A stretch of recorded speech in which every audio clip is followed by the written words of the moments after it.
जय श्री कृष्णा। दोस्तों, आज भगवान बैठे हैं लेकिन उन्हें ब्रिज की बहुत याद आ रही है। ऐसा नहीं है कि रोज याद नहीं आती, ब्रिज तो उनके कण कण में समाया है, परंतु आज कुछ विशेष रूप से अधिक याद आ रही है। कई बार हमारे साथ भी ऐसा होता है ना कि हमारे घर का कोई सदस्य है, कोई बच्चा है जो दूर दराज पढ़ाई करने के लिए हॉस्टल में रहता है या कोई कमाई करने के लिए दूसरी जगह पर रहता है, तो हमें उनकी याद तो हरदम आती रहती है। परंतु कभी कभी ऐसा होता है जिस दिन हमें ये लगता है कि क्यों न उनसे आज मुलाकात हो जाए, यानी कि उनकी बहुत याद आती है। वही दिन आज प्रभु के लिए है। उन्हें लगता है कि मुझे कोई न कोई ब्रिजवासी दिख जाए, उसके दर्शन हो जाए। तो भगवान अब अपने कमरे में जाते हैं। कमरे में क्यों आए? क्योंकि कमरे में एक बड़ी सी खिड़की है जिससे यमुना नदी का तट दिखता है। तो भगवान खिड़की के सामने खड़े होकर बाहर की तरफ यमुना नदी के तट को देख रहे हैं और मन में वही विचार कि कोई तो दिख जाए, कोई ग्वाला दिख जाए या कोई गोपी दिख जाए, यशोदा मैया दिख जाए या नंद बाबा दिख जाए, लेकिन कोई तो दिखे।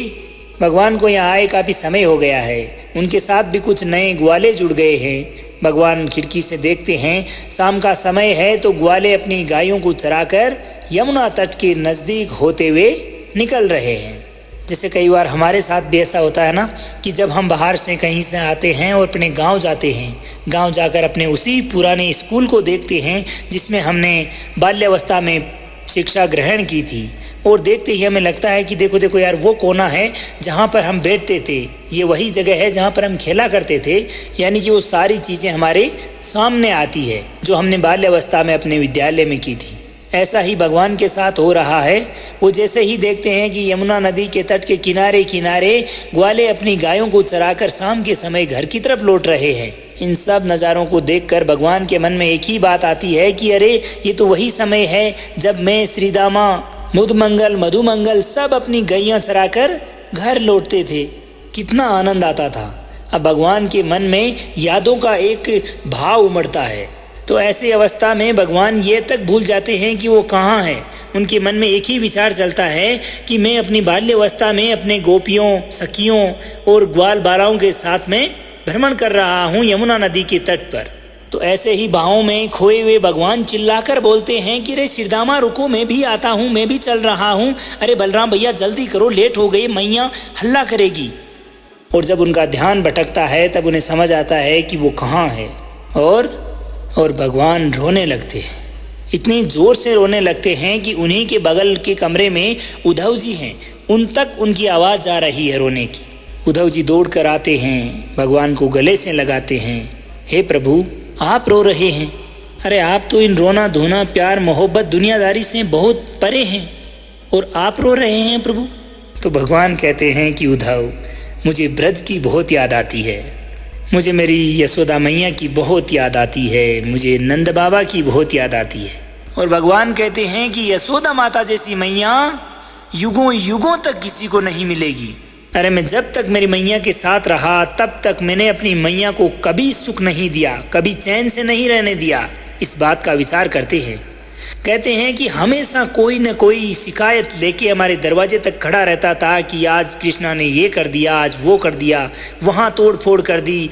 इन सभी शिकायतों के बावजूद भी मैया का प्रेम घटने के बजाय और अधिक बढ़ जाता था मेरे प्रति। भगवान कहते हैं कि क्या तुम्हें पता है, एक बार मैं गैयां चराकर अपने घर थोड़ी सी देर से पहुंचा, थोड़ी सी लेट, तो माता मुझे गले से लगाकर रोने लग गई। कहने लगी कि कन्हैया, तू देर मत किया कर, तू देर करता है तो मुझे बहुत बेचैनी होती है, ऐसे में मेरा कलेजा अपनी जगह छोड़ देता है, बस तू घर समय पर आ जाया कर। तुम्हें पता है उद्धव, उसके बाद मैं कभी घर देरी से नहीं गया। आज मुझे यहाँ आए कितना समय हो गया है, वहाँ मेरी मैया मेरे बगैर कैसे रह रही होगी। भगवान कहते हैं कि नंद बाबा जैसे बाबा किसी को युगों युगों तक नहीं मिलेंगे। अरे मेरे बाबा जानबूझकर जूतियाँ नहीं पहनते थे।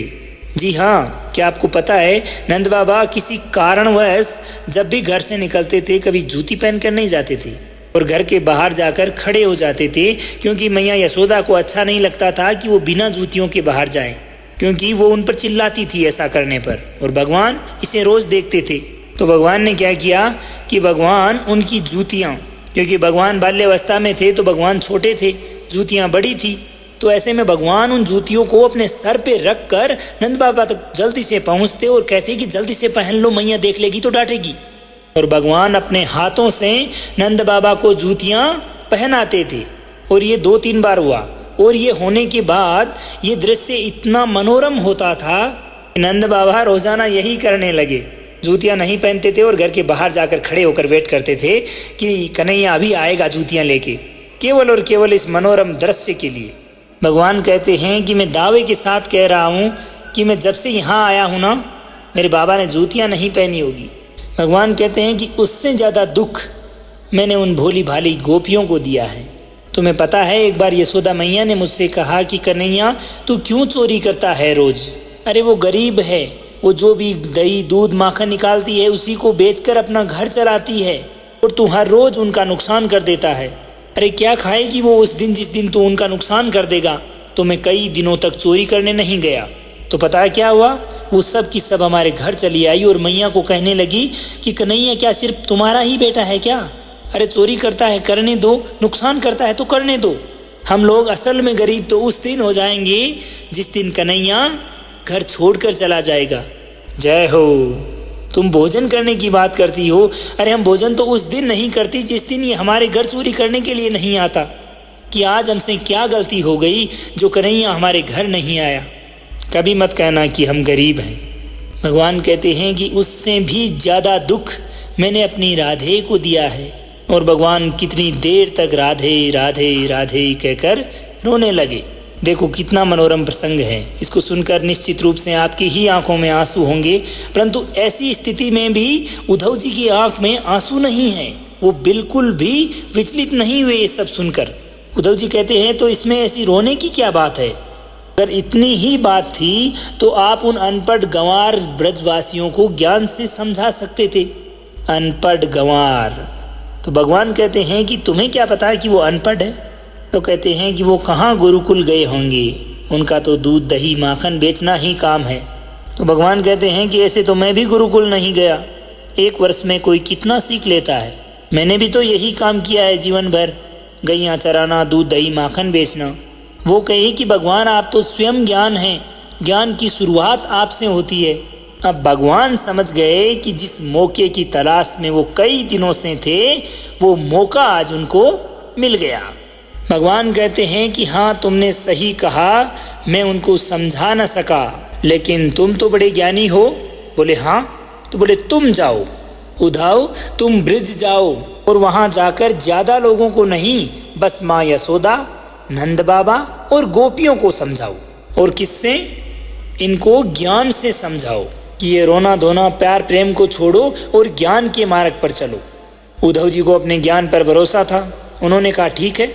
और अब जाने से पूर्व भगवान उन्हें अपना पीताम्बर देते हैं, अपने कुंडल देते हैं, अपना मुकुट देते हैं, अपनी मालाएं देते हैं। तो उद्धव जी कहते हैं कि इनकी क्या आवश्यकता है?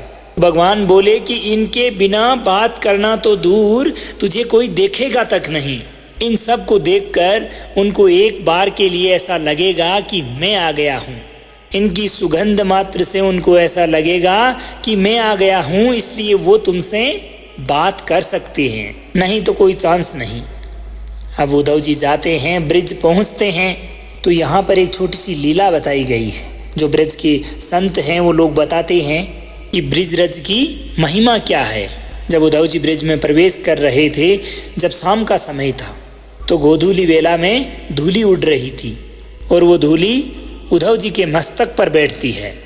तो सामने जब वो देखते हैं तो पाते हैं कि कुछ ग्वाले अपनी गायों को चराकर वापस घर लौट रहे हैं। और अचानक उन ग्वालों के बीच उद्धव जी को श्री कृष्ण और बलराम दिखाई देते हैं।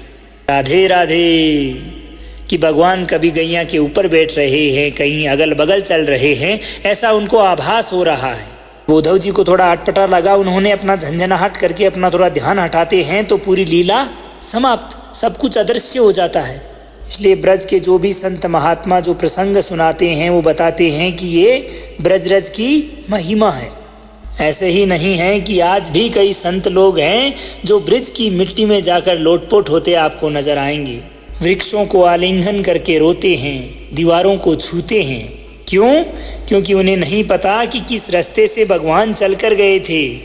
अब आपको क्या पता कि जिस दीवार पर आप काफ़ी देर से हाथ रखकर खड़े हैं, कई समय में क्या पता भगवान ने यहाँ पर हाथ रखा हो।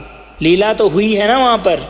तो ऐसी कई स्थान हैं जिनको अभी तक छेड़ा तक नहीं गया है, तो हो सकता है कि वहीं से भगवान गुजरे हों। अब गोधूली वेला में उद्धव जी ब्रिज में प्रवेश करते हैं तो उन्हें कुछ गोपियाँ जाती हुई नजर आती है। तो वो उन्हें कहते हैं कि अरे सुनो, ये नंद बाबा का घर कौन सा है? गोपियाँ कहती है कि मथुरा से आए हो। तो बोलते हैं तुम्हें कैसे पता? बोले कि मथुरावासी ही पूछते हैं, बाकी तो ब्रिज में ऐसा कोई नहीं जिसको ये न पता हो कि कृष्ण कहाँ रहता था। तो गोपियाँ कहती है कि ये नीचे जो जल की धारा जा रही है ना, इसके साथ साथ चले जाओ। ये जल की धारा जहाँ जाकर रुकेगी वही नंद बाबा का घर है। अब उद्धव जी जैसे ही चलने लगते हैं तो पीछे से एक गोपी ने आवाज मारी कि सुनो, इस जल को साधारण जल मत समझना। ये जो तुम मथुरावासी श्री कृष्ण को लेकर गए हो ना, तब से माँ यशोदा और नंद बाबा की आंखों से जो अश्रु जल बह रहे हैं, ये उनकी जलधारा है। इतना रोए हैं वो भगवान के जाने के बाद। अब उद्धव जी आगे जाते हैं, घर के पास पहुंचते हैं और बाहर से आवाज लगाते हैं कि नंद बाबा, ओ नंदराय जी। तो एक आवाज आती है कि कौन? तो कहते हैं कि मैं उद्धव हूँ, कृष्ण का मित्र, संदेश लेकर आया हूँ। तो एक व्यक्ति बाहर निकल कर आता है, दुबला पतला शरीर, आंखें अंदर तक धसी हुई, कांपती हुई आवाज। कहो, मैं ही नंदराय हूँ, क्या संदेश है? भगवान ने यहाँ से जाने से पहले उद्धव जी को सबका हुलिया बताया था कि नंद बाबा ऐसे दिखते हैं, माँ यशोदा ऐसी दिखती है, गोपियाँ ऐसी दिखती है। अब जो हुलिया कृष्ण ने बताया था, उस हुलिया से बिल्कुल इतना भी मेल नहीं खा रहा जो अपने आप को नंद बाबा बता रहे हैं, यानी इतना बदल गए हैं। तो उद्धव जी प्रणाम करते हैं, माफ़ करना बाबा, मैंने आपको पहचाना नहीं। ठीक है कहते हैं, घर के अंदर बिठाते हैं उद्धव जी को। कहते हैं थके हुए लग रहे हो, भूख भी लग गई होगी, तुम बैठो, मैं भोजन लेकर आता हूँ। यानी घर में कुछ नहीं, नंद बाबा बाहर गए हैं भोजन लाने के लिए। तो उद्धव जी अब उनके घर का जो रसोई घर है उसे देख रहे हैं। उनके रसोई घर में जाले पड़े हुए हैं कि जब से कृष्ण यहाँ से गया है इस रसोई घर में खाना ही नहीं बना। नंद बाबा भोजन लेकर आते हैं, भोजन करवाते हैं। अब उनके बीच वार्तालाप शुरू होने ही वाली थी कि मैया यशोदा एक कमरे से निकल कर आती है। जैसा कि मैंने आपको पहले बताया था, श्री कृष्ण ने उद्धव जी को इस प्रकार से बनाकर भेजा था कि एक बार के लिए उन्हें कोई देख ले तो बिल्कुल श्री कृष्ण की भांति दिख रहे थे। माता यशोदा जैसे ही उन्हें देखती है, कहती है कन्हैया तू आ गया। नंद बाबा कहते हैं कि कन्हैया नहीं है, मित्र है, संदेश लेकर आया है। यशोदा मैया कहती है कि कन्हैया जब छोटा था ना, जब रोता था तो मैं सारे काम छोड़ देती थी, चाहे कितना भी ज़रूरी काम क्यों ना हो, मैं छोड़ देती थी। क्यों? बस वो रोए ना, इसलिए। बस मैं उसे रोते हुए नहीं देख सकती थी। आज उसकी माँ कब से रो रही है और उसके पास समय नहीं है, एक मित्र को भेजा है। उद्धव जी कहते हैं कि मैया कन्हैया को खुदगर्ज मत समझना, वो आप लोगों को बहुत याद करता है। जब मैं यहाँ आ रहा था तो देवकी माँ ने आपके लिए एक संदेश भेजा है। जब भगवान पहली बार आए थे ना मथुरा में, जब माता देवकी और माँ यशोदा के बीच थोड़ी वार्तालाप हुई थी कि भगवान कैसे रहते हैं, क्या खाते हैं, क्या पहनते हैं, उन्हें क्या पसंद है, क्या नापसंद है, तो अब दूसरी बार देवकी माँ ने संदेश भेजा है उद्धव जी के हाथ। तो वो कहती है कि यशोदा धन्य है तेरे लालन पालन को, पर तूने कहा था कि तेरा बेटा बहुत चंचल है, बहुत शैतानी करता है, घर में कदम नहीं रखता, दिन भर बाहर घूमता रहता है। पर यहाँ तो ऐसा नहीं, यहाँ तो वो घर से बाहर कदम नहीं रखता। शैतानी करना तो दूर, मैंने कृष्ण को ठीक से मुस्कुराते हुए नहीं देखा कि वह मुस्कुराता कैसे है। देवकी माता कहती है कि तूने कहा था कि वो खाने पीने का बड़ा शौकीन है, तुम उसको दिन में 8 बार भोजन करवाती थी। यहाँ पर मैंने उसके लिए गौरस से बनी एक दिन एक मिठाई बनाई, तो जो कन्हैया थाली को हाथ जोड़कर बैठता था वो आज थाली छोड़कर चला गया। भगवान अपने कमरे में जाकर उद्धव को कहते हैं कि उद्धव, माँ देवकी से कहना कि आज के बाद मेरी थाली में गोरस से बनी कोई चीज़ ना रखे, क्योंकि ये सब देखकर मुझे माँ यशोदा की याद आ जाती है, क्योंकि वो मुझे ये सब खिलाया करती थी। मुझे मेरे ब्रिज की याद आती है, ये सब मत करो। आगे उद्धव जी कुछ बताते कि इससे ज़्यादा माँ यशोदा सुन ही नहीं पाई, वो वहीं बेहोश हो गई। अब नंद बाबा उन्हें कमरे में सुला देते हैं और उद्धव से बताते हैं कि ये इतनी ही देर आराम करती है जब तक बेहोश रहती है, वरना बाकी समय में तो ये पागलों की भांति पूरे ब्रज में घूमती है। नंद बाबा कहते हैं कि वो क्या है ना कि हमारा बेटा थोड़ी चोरियां करता था, तो इसे आज भी ये लगता है कि वो किसी के घर में चोरी करने गया और उसने अपने घर में इसे बांध के रख लिया होगा। तो वो हर घर जाकर माफ़ी मांग रही है कि मुझे पता है मेरा कन्हैया बहुत नटखट है, अरे उसे वापस कर दो, मैं उसे अपने घर में बांध के रखूंगी, अब वो आगे से किसी का कोई नुकसान नहीं करेगा, उसको वापस कर दो बस। घूमते हुए वृक्षों से पूछती है कि अरे तुमने कन्हैया को कहीं देखा क्या? देखो तो बताना कि उसकी माँ उसे बहुत याद करती है। गोवर्धन पर्वत से बात करती है कि तुम्हारी तो उसने पूजा करवाई थी ना, तो बताओ वो कहाँ है। अब उद्धव जी को अपना काम याद आता है। उद्धव जी कहते हैं कि बाबा आप बड़े सौभाग्यशाली हैं कि कृष्ण ने यहाँ लीला करी, लेकिन वो किसी का बेटा नहीं है, वो परमपिता परमेश्वर है, उसका कोई रूप नहीं है, वो सिर्फ लीला करने आया था, इसलिए ना वो किसी का बेटा है, ना वो किसी का पुत्र है और ना ही किसी का उससे कोई संबंध है। आप ज्ञान से प्राप्त करिए, उसको परमेश्वर मानकर प्राप्त करिए। तो अब नंद बाबा कहते हैं कि मैंने तो आपको कोई समझदार बालक समझा था, परंतु तुम तो बड़े साधारण से बालक निकले। क्या कहा आपने? वो किसी का बेटा नहीं है, वो परम पिता परमेश्वर है, भगवान है। अरे भाई, भगवान का एक भी ढंग नहीं है, उसमें कोई एक लक्षण तक नहीं है। अरे भगवान तो सबका पेट भरते हैं, अन्न का भंडार है उसके पास। अब जिस स्वयं के पास अन्न के भंडार हो, क्या वो भूख से तड़प सकता है? मैंने अपने कन्हैया को भूख से बिलखते हुए देखा है। वो तब तक रोता जब तक यशोदा उसको खाना नहीं खिला देती। तुम कहते हो भगवान है। भगवान कहते हैं कि सत्य की राह पर चलो, और मेरा बेटा बात बात पर झूठ बोलता है, चोरी करता है, और तुम कहते हो भगवान है। और चलो एक बार के लिए मैंने मान लिया कि वो भगवान है, मुझसे गलती हुई जो मैंने उसको अपना बेटा कहा, पर मुझे ये बताओ क्या भगवान से कोई गलती हो सकती है? नहीं ना। नंद बाबा कहे कि उसने मुझे बाबा कहा है, उसी ने यशोदा को मैया कहा है। जब कभी गोपियाँ उसको कहती कि नंद बाबा गोरे, यशोदा मैया गोरी, बलराम दाऊ गोरे, तो तू काला कहाँ से आ गया? तो उनका बेटा नहीं हो सकता। तो वो बहुत क्रोधित हो जाता और आकर कहता अपनी मैया से कि मैया जाकर कह दे उन छोरियों को कि मैं तेरा छोरा हूँ, और तुम कहते हो भगवान है। अब अंत में नंद बाबा ने एक ऐसी बात कही जिसके बाद उद्धव जी के पास भी कोई जवाब नहीं था। नंद बाबा कहते हैं कि चलो मैंने मान लिया वो भगवान है, तो क्या तुम्हारा ये कह देना मेरी विरह वेदना कम कर देगा? विरह वेदना मतलब बिछड़ने का दर्द, कि क्या मेरी विरह वेदना कम कर देगा? अरे आज तक तो मैं ये मानकर चल रहा था कि मेरे बेटे ने मुझे छोड़ दिया। बहुतों के छोड़ देते हैं, कई लड़के होते हैं जो अपने माँ बाप का त्याग कर देते हैं, कि मैं आज तक ये मान रहा था कि मेरे बेटे ने मुझे छोड़ दिया है, पर भगवान तो है, मैं उसके भरोसे रहूँगा। पर तुमने ये क्या बता दिया? अब तुम्हारी बात के अनुसार मेरा घर भगवान छोड़कर चले गए, ये क्या कह दिया आपने?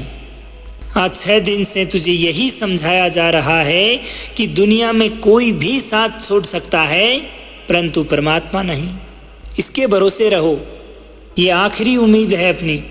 तो अब आपकी आखिरी उम्मीद क्या है? भगवान। और उद्धव जी ने अब नंद बाबा से उनकी आखिरी उम्मीद भी छीन ली। वो कहते हैं कि अब मैं किसके लिए जिंदा रहूं?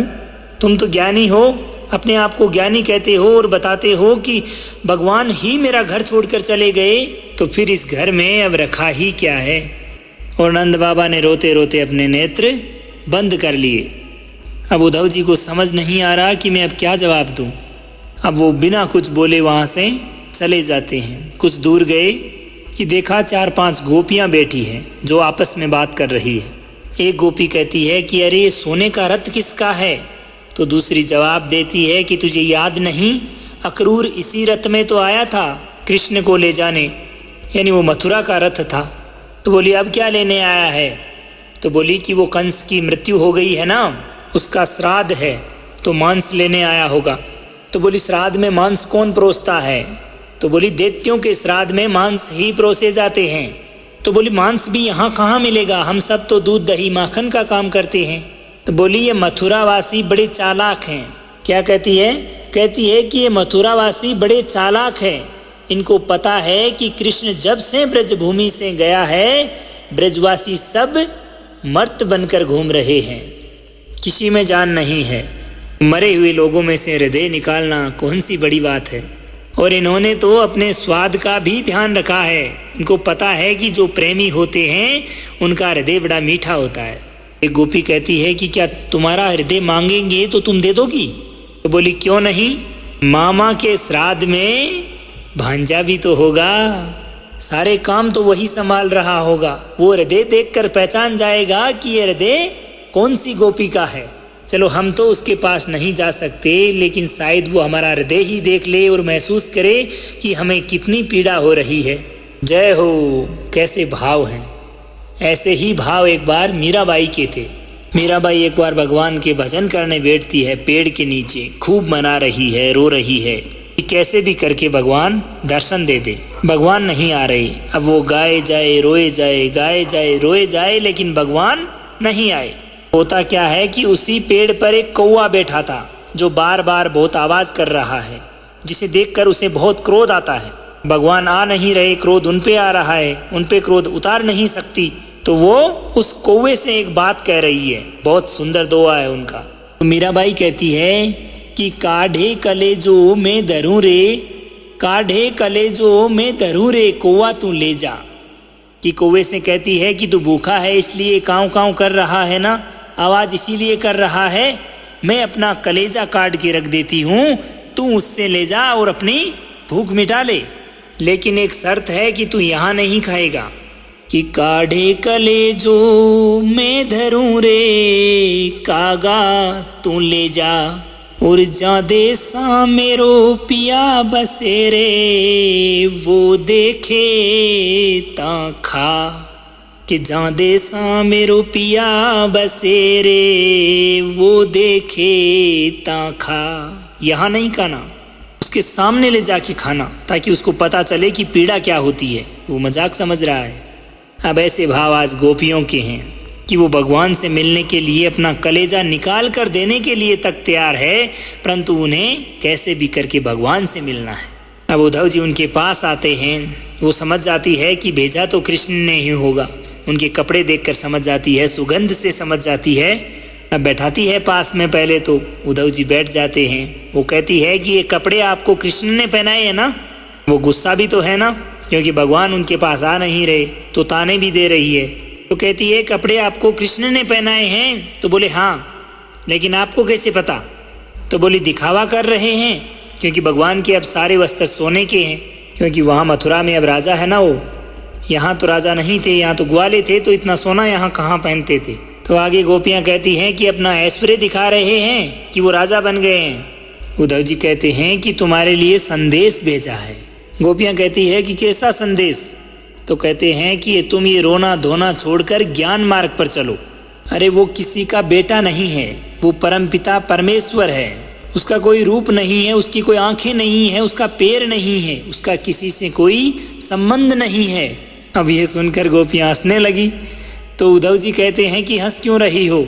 अरे कहे कि आंख नहीं तो किसकी आंखों में माँ यशोदा मोटा मोटा काजल डालती थी? अगर हाथ नहीं तो किसने हमारी मटकियाँ तोड़ी? पाँव नहीं तो कौन हमारी गैयाओं को चराने ले जाता था? अरे इतनी मुश्किल से तो हमने उसमें प्रेम रस भरा था, और आप हैं कि फिर से उसे रूखा सूखा बनाने पर तुले हुए हैं। आगे गोपियाँ कहती है कि क्या कहा? मन ज्ञान मार्ग पर लगाओ। बोले हाँ। तो बोली आप तो बड़े ज्ञानी हैं। तो बोले हाँ है। तो बोले एक बात बताइए, मन कितने होते हैं? बताओ मन कितने होते हैं? तो उद्धव जी बोले कि एक ही होता है। तो बोलती है कि वो तो कब का हमने कृष्ण को दे दिया, अब कहीं और यानी ज्ञान मार्ग पर लगाने के लिए मन होना भी तो चाहिए। अब कृष्ण से कहो हमारा मन वापस कर दे तो हम ज्ञान पर भी लगा लेंगे। अब पीछे से एक गोपी आती है और कहती है कि चलो हम सोचें भी तो हमें फायदे भी तो पता होना चाहिए कि ज्ञान मार्ग पर चलने से होगा क्या उद्धव जी। तो बोले कल्याण होगा, स्वर्ग की प्राप्ति होगी, हर किसी को इच्छा होती है स्वर्ग प्राप्त करने की। तो गोपियाँ कहती है कि हम ठोकर मारती हैं ऐसे स्वर्ग को। अगर आप कहते हैं कि कृष्ण प्रेम से दूर होने से हमें स्वर्ग प्राप्ति होगी तो ऐसे स्वर्ग को हम ठोकर मारते हैं, और अगर कृष्ण प्रेम के साथ हमें नरक मिले तो हम जन्मों जन्मों तक नरक में रहने के लिए तैयार हैं। जय हो। उद्धव जी कहते हैं कि अभी तो बड़ा कह रही थी कि वो राजा बन गए हैं, ऐश्वर्य दिखा रहे हैं, यानी कि कृष्ण को ताना दे रही थी, और अब कृष्ण के लिए ही ऐसा कह रही हो। गोपियाँ कहती है कि यही तो प्रेम है। प्रेम क्या है कि प्रेमी को छोड़ सकते हैं परंतु उसकी बातें नहीं छोड़ सकते।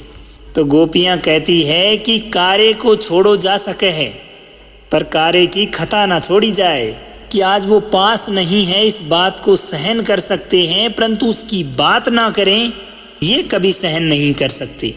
उसी पे तो जिंदा हैं। आज अगर उसकी बातें ही ब्रिज में ना हो तो हम तो जिंदा ही ना रहें। और गोपियाँ कहती है कि आपको हमारी बात समझ नहीं आ रही ना, आपको हम पागल लग रही है ना, कि कभी कुछ बोलती है कभी कुछ बोलती है, हम पूरी दुनिया को पागल लगती हैं।